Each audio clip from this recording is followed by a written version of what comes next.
તો રાજ્યમાં ભારતમાલા પ્રોજેક્ટનો વિરોધ યથાવત છે। ગાંધીનગરના અસરગ્રસ્ત ખેડૂતોએ વિરોધ નોંધાવ્યો છે।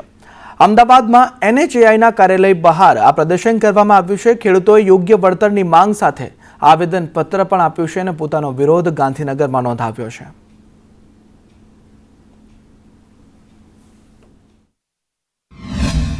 છેક ગાંધીનગર જિલ્લાથી અમદાવાદ આવ્યો જે આ નેશનલ ઓથોરિટીઓ જે મેઇન ઓફિસ છે ત્યાં આવ્યા છીએ, પણ અહીંયા કોઈ જવાબદાર ઓફિસરે અમને કોઈ સંતોષકારક જવાબ આપ્યો નથી। અમદાવાદના ઘાટલોડિયામાં ચોરીનો ભેદ ઉકેલાઈ ગયો છે।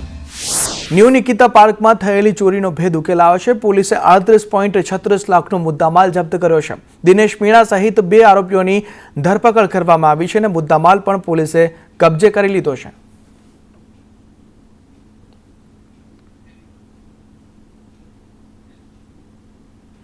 યાત્રાધામ પાવાગઢ ખાતે રોપવે 6 દિવસ માટે બંધ રહેશે। યાત્રાળુઓએ દર્શન માટે પગપાળા જવું પડશે। 16 થી 21 ફેબ્રુઆરી સુધી રોપવે સર્વિસ બંધ રહેશે, કારણ કે મેન્ટેનન્સની કામગીરી હાથ ધરવામાં આવશે। મેન્ટેનન્સનું કામ ચાલુ હોવાથી પાવાગઢમાં રોપવે 6 દિવસ માટે બંધ રહેશે। 22 ફેબ્રુઆરીથી રાબેતા મુજબ ચાલુ થશે।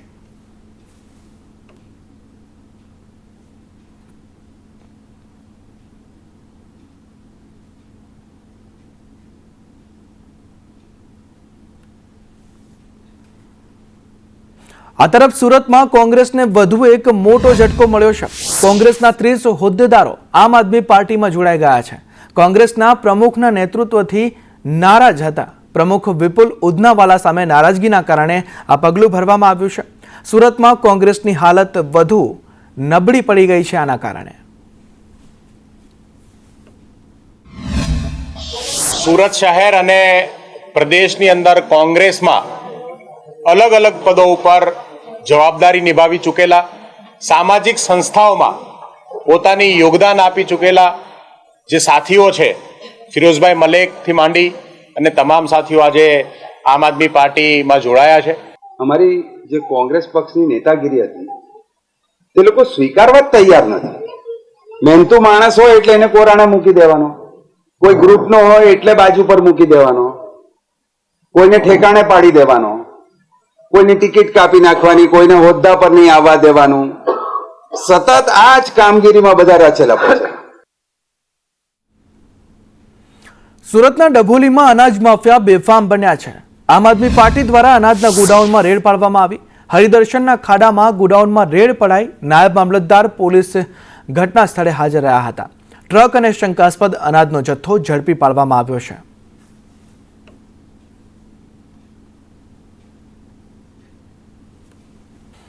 પેટલાદ તાલુકા પંચાયત કચેરીએ જવાનો રસ્તો જોખમી બન્યો છે।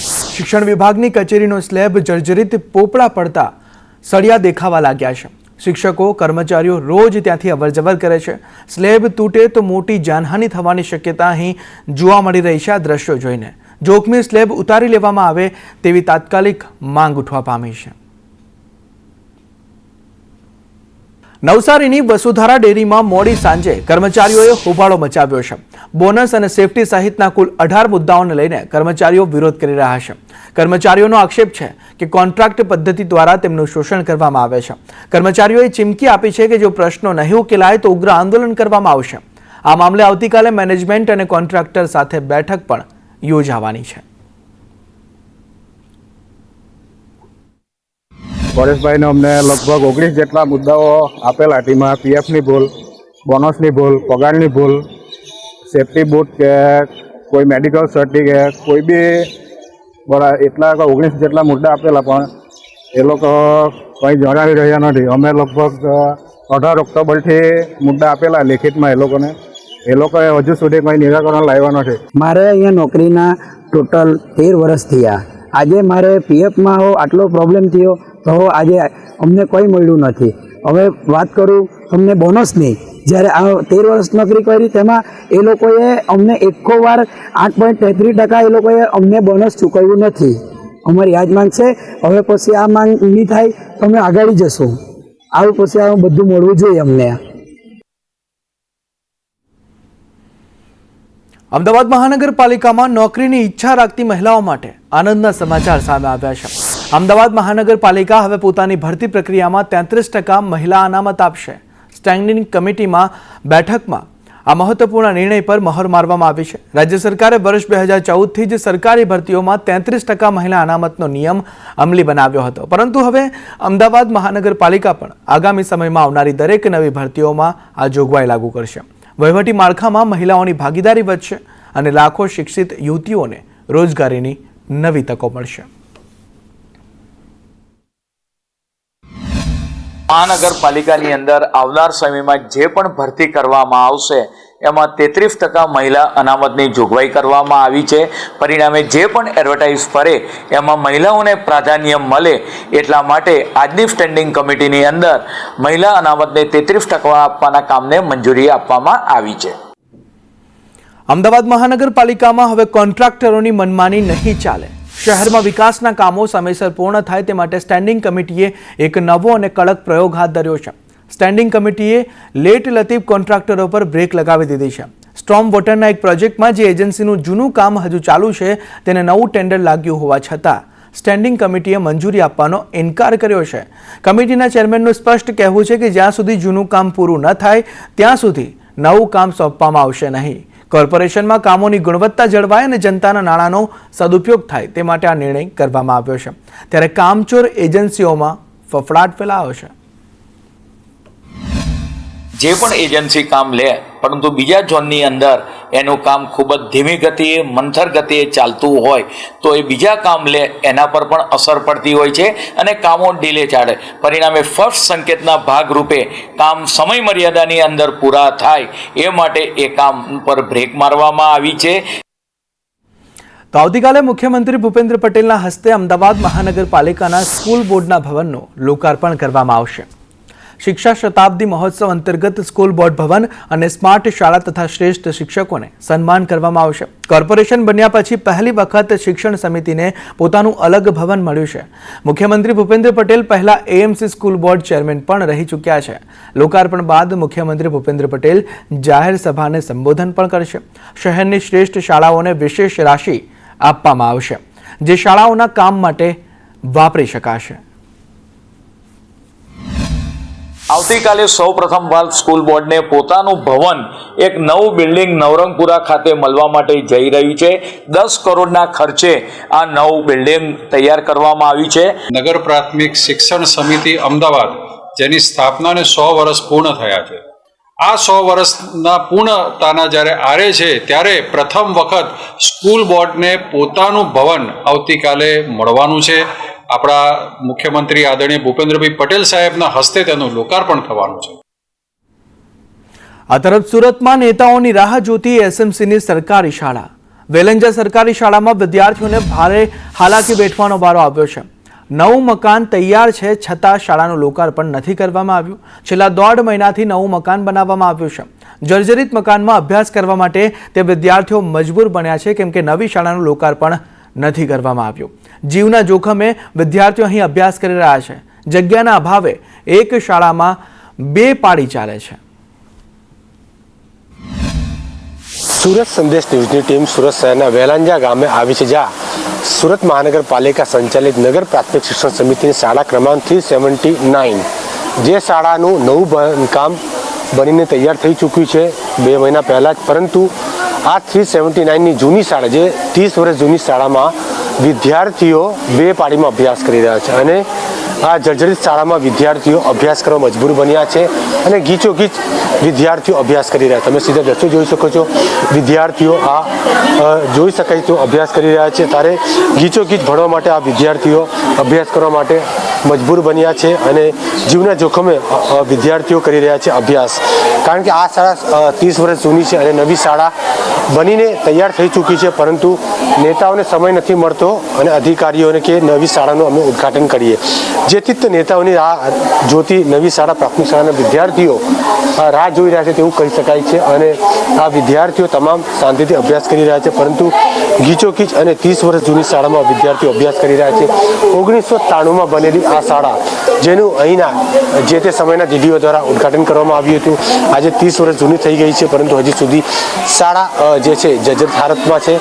મહત્વની બાબત એ પણ સામે આવી રહી છે, આ શાળામાં અત્યાર સુધીમાં જે ધોરણ 1 થી 5માં કુલ 640 જેટલા વિદ્યાર્થીઓ અભ્યાસ કરે તેમને બપોર પાળીમાં બોલાવવામાં આવે છે અને 6 થી 8માં કુલ 397 બાળકો ભણે છે તેમને સવાર પાળીમાં બોલાવવામાં આવે છે. એટલે આ જે વિદ્યાર્થીઓ અભ્યાસ કરી રહ્યા છે તે 6 થી 8ના બાળકો અભ્યાસ કરી રહ્યા છે. જગ્યાના અભાવે એક જ શાળાને 2 પાળીમાં ચાલે છે તેવું સમય બન્યો છે, પરંતુ જ્યારે નવી શાળા બની ચૂકી હોય ત્યારે તેનું ઉદ્ઘાટન શા માટે ન કરવામાં આવ્યું તેવું પણ લોકો પ્રશ્ન પૂછી રહ્યા છે. વિદ્યાર્થીઓ પણ પ્રશ્ન પૂછી રહ્યા છે અને વિદ્યાર્થીઓનો ચહેરા પણ કરી રહ્યા છે, કેમ કે આવા જૂની શાળામાંથી નવા મકાનમાં જવું કોને ના ગમે તેવું વિદ્યાર્થીઓનો એક ચહેરાનું સ્પષ્ટપણે નજર આવી રહ્યું છે. કેમેરામેન ભૂષણ ચૌધરી સાથે જયેન્દ્ર પાંડે, સંદેશ ન્યૂઝ, સુરત.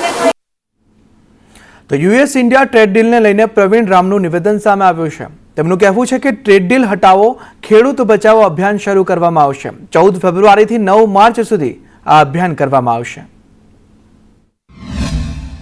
આમ આદમી પાર્ટી એક અભિયાન શરૂ કરવા જઈ રહી છે અને એ અભિયાનનું નામ છે ટ્રેડ ડીલ હટાવો, કિસાન બચાવો અભિયાન. ટ્રેડ ડીલ હટાવો, કિસાન બચાવો અભિયાન. આ અભિયાન અંતર્ગત આમ આદમી પાર્ટી આગામી અલગ અલગ 1 થી 1.5 મહિના સુધી ગુજરાત રાજ્યની અંદર પ્રોગ્રામ કરવાની છે. 14 ફેબ્રુઆરીના રોજ આમ આદમી પાર્ટીના પ્રદેશ નેતાઓ, અમારા ધારાસભ્યશ્રીઓ, તમામ લોકો માનનીય ગવર્નર સાહેબને આ મુદ્દે મળશે, એમની સાથે વિગતવાર ચર્ચા કરશે. 16 ફેબ્રુઆરીના રોજ આમ આદમી પાર્ટીના જે ચૂંટાયેલા ધારાસભ્યો છે એ આ ડીલ મુદ્દે વિધાનસભાની અંદર અવાજ ઉઠાવશે, વિધાનસભાની અંદર આ મુદ્દાને ઉજાગર કરવાનો પ્રયત્ન કરશે.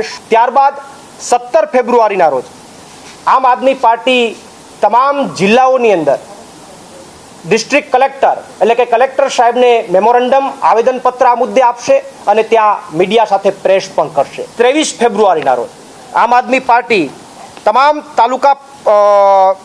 તાલુકા ઉપર પણ આ જ્ઞાપન આપશે, આવેદનપત્ર આપશે અને ત્યાંથી અમારા કાર્યકર્તા એફબી લાઈવ થઈ અને આ મુદ્દે પોતાની વાત રજૂ કરશે અને ખેડૂતોના હિત માટે આ મુદ્દે લડત આપશે. ત્યારબાદ 25 ફેબ્રુઆરીથી સમગ્ર ગુજરાતના અલગ અલગ જગ્યાઓ ઉપર આમ આદમી પાર્ટી કિસાન બચાવો સભાના નામથી અલગ અલગ સભાઓ કરશે અને ગાંધી ચિંધ્યા માર્ગે આંદોલન કરશે. કિસાન બચાવો મહાપંચાયત 9 માર્ચ ગાંધીનગર ખાતે કિસાન બચાવો મહાપંચાયતનું આયોજન થશે અને આયોજનની અંદર માનનીય અરવિંદ કેજરીવાલજી ઉપસ્થિત રહેશે. આ તરફ ધોળકામાં બ્રિજ નિર્માણ કામગીરી વખતે બેદરકારી સામે આવી છે. શ્રમિકો સેફટી વિના જ કામ કરતા જોવા મળ્યા છે. વટામણ ચોકડી ચાલી રહી છે ઓવરબ્રિજની કામગીરી. ઊંચાઈ પર સુરક્ષાના સાધનો વિના જ શ્રમિકો કામ કરી રહ્યા છે. હેલ્મેટ, સેફટી શૂઝ, સેફટી નેટનો અભાવ અહીં જોવા મળ્યો છે.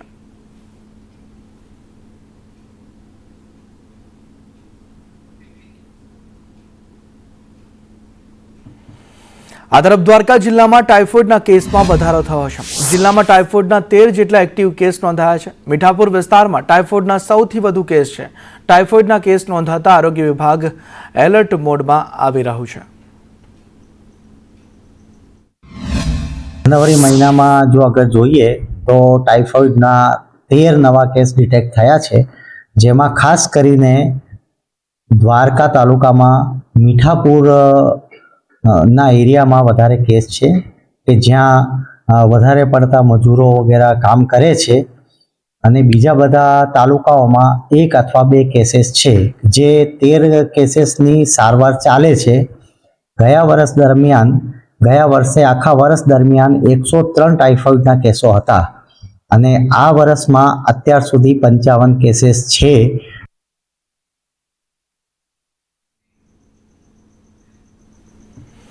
જામનગર મહાનગરપાલિકાએ સ્વચ્છતાના નામે કરેલો 35 લાખનો ખર્ચ પાણીમાં ગયો હોય તેવી સ્થિતિ સર્જાઈ છે. શહેરને સ્વચ્છ અને ગ્રીન બનાવવા માટે 10 મહિના પહેલા જ ભીના અને સૂકા કચરા માટે ટ્વિન બિન્સ મૂકવામાં આવ્યા હતા, પરંતુ આડેધડ કામગીરી અને ભ્રષ્ટાચારની ગંધ વચ્ચે હવે આ કચરાપેટીઓ શોભાના ગાંઠિયા સમાન બની ગઈ છે.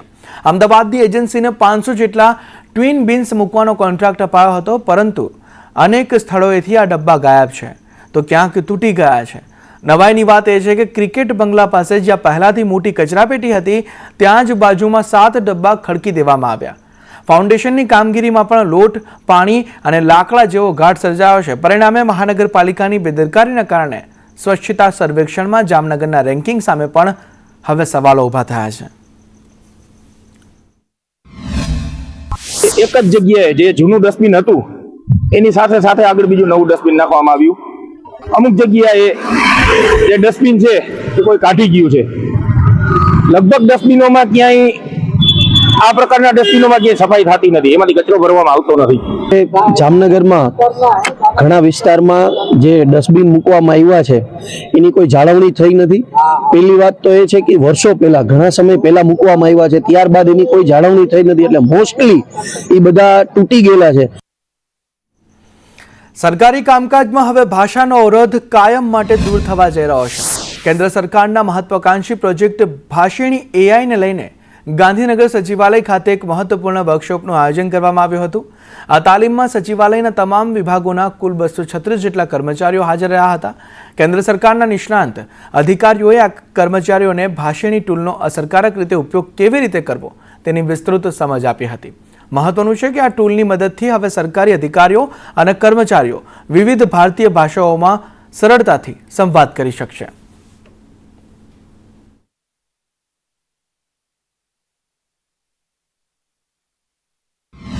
જે ભાષાઓનું સરળતાથી અને ઝડપથી ટેકનોલોજીના માધ્યમથી ભાષાંતર કરી શકે છે એવું ટૂલ્સ ભારત સરકારે બહાર પાડેલું છે અને એની મદદથી ગુજરાત સરકારની જે જુદા આ તરફ સગીરા સાથે દુષ્કર્મના કેસમાં આરોપીને 20 વર્ષની સજા ફટકારવામાં આવી છે. નડિયાદ સેશન્સ કોર્ટે આરોપીને આ સજા ફટકારી છે. આરોપી વિરેન્દ્ર ઉર્ફે કાળાને કડક સજા ફટકારવામાં આવી છે. લગ્નની લાલચ આપીને સગીરા સાથે દુષ્કર્મ આચર્યું હતું. 13 સાક્ષી અને 16 દસ્તાવેજી પુરાવાના આધારે કોર્ટે 20 વર્ષની સજા તે નરાધમને ફટકારી છે.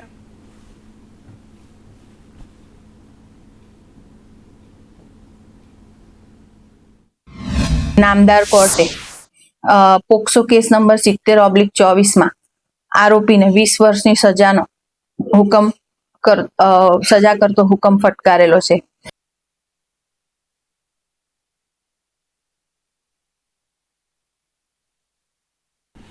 અરવલ્લીમાં ફરી મોટા પ્રમાણમાં ગાંજાનું વાવેતર ઝડપાયું છે. મેઘરજના લાલપુર કુણોલ ગામે એસઓજી ટીમે કાર્યવાહી કરી હતી. સરકારી જમીનમાં તુવેર અને ઘઉંના પાકની આડમાં ગાંજાના 83 લીલા છોડનું વાવેતર કરવામાં આવ્યું હતું. કુલ 8 કિલોગ્રામથી વધુનો ગાંજો અને 4,36,500નો મુદ્દામાલ જપ્ત કરવામાં આવ્યો છે. ગાંજાનું વાવેતર કરનાર રાજુ નાથબાવાની ધરપકડ કરવામાં આવી છે. આ સમગ્ર મામલે એસઓજીની ટીમે વધુ તપાસ પણ હાથ ધરી છે.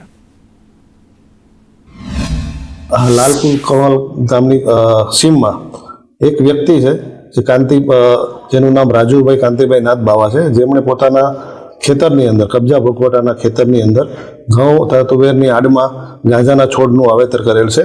રેડ દરમિયાન કુલ 83 જેટલા ગાંજાના છોડ મળી આવેલ છે, જે આશરે 8 કિલો અને 730 ગ્રામ જેટલો મુદ્દામાલ છે, જેની કિંમત 4,36,500 થવા જાય છે.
આ તરફ ધારીના લોકો નગરપાલિકાના વહીવટથી હવે કંટાળી ગયા છે. લોકોની એક જ માંગ છે કે નગરપાલિકા કરતાં તો જૂની ગ્રામ પંચાયત જ સારી હતી. ધારી શહેરમાં ગંદકી, રખડતા ઢોર અને તૂટેલા રસ્તાઓએ લોકોનું જીવવું મુશ્કેલ કરી દીધું છે.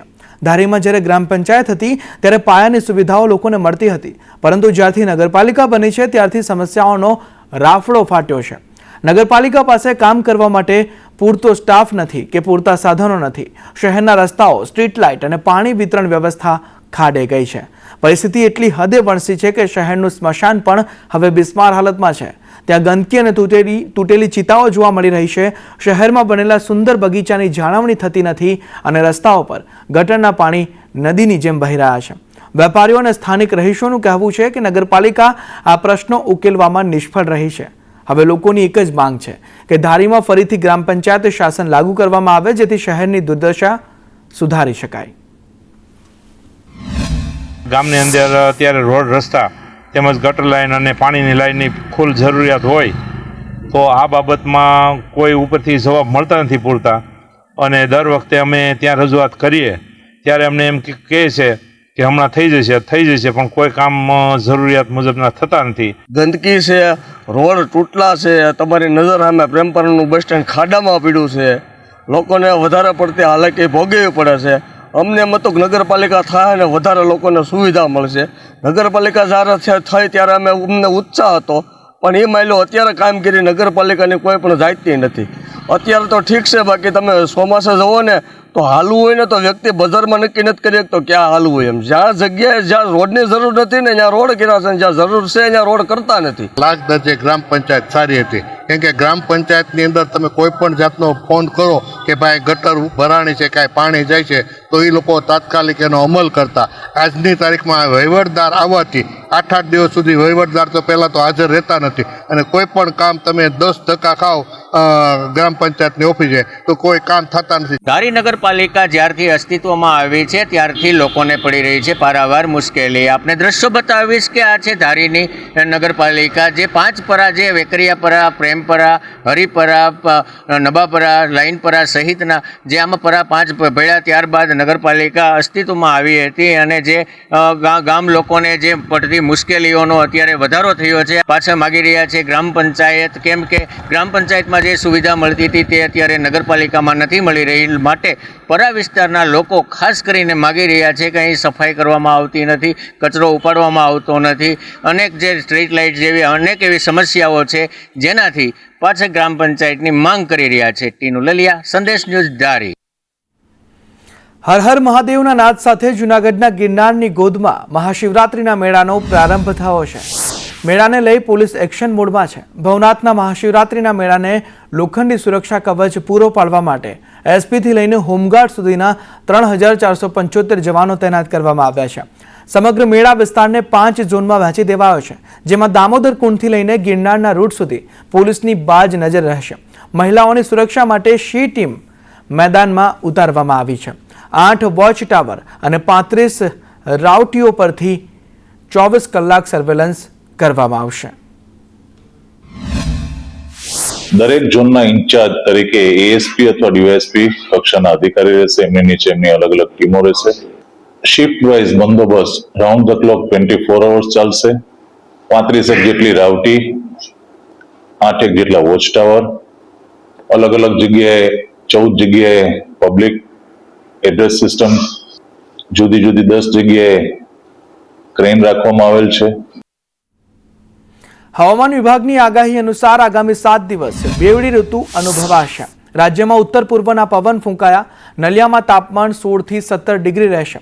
સવારે પવન રહેતા ઠંડીનો અહેસાસ થશે અને બપોર બાદ ગરમી અનુભવાશે. રાજ્યમાં બેવડી ઋતુ અનુભવાશે. આગામી 7 દિવસ હવામાન વિભાગ દ્વારા આગાહી કરવામાં આવી છે.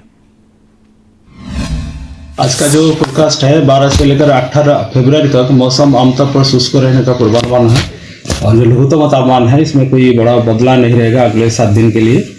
और जो हमारा अहमदाबाद के लिए जो पूर्वानुमान है अगले 24 घंटा तक, इसमें पार्टली क्लाउडी स्काई रहेगा, पार्टली क्लाउडी स्काई रहेगा, और जो लघुत्तम तापमान है 19 डिग्री सेंटीग्रेड के आसपास रहने का संभावना है. और जो तटीय क्षेत्र है हमारा गुजरात की जो उत्तर और दक्षिण जो तटीय क्षेत्र है off and along Gujarat coast, इसमें पवन का जो दिशा रहेगा उत्तर से उत्तर पूर्व दिशा से पवन चलने का स्थिति है रहेगा, और जो स्पीड रहेगा 15 से 20 नॉट.